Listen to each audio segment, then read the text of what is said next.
E aí galera, tô com esse freezer aqui da Esmaltec.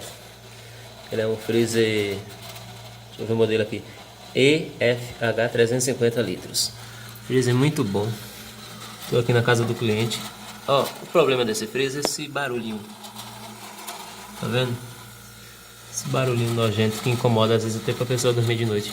Um problema bem simples. Ó, o que que tá causando. Tá vendo? Essa tubulação aqui que tá encostando. Aí tá fazendo esse barulho. Essa tubulação tá encostando aqui no fundo do freezer aqui, ó. Essa tubulação encostando aqui, tá vendo? Bem nesse canto aqui. E aqui também ela tá encostando em cima. Vou tirar aqui do lugar. Só puxar um pouquinho pra vocês verem.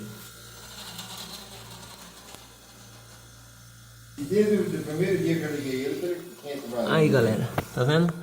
Acabou o barulho, ó. Soltei a tubulação, parou de encostar na carcaça, parou de fazer barulho, tá vendo?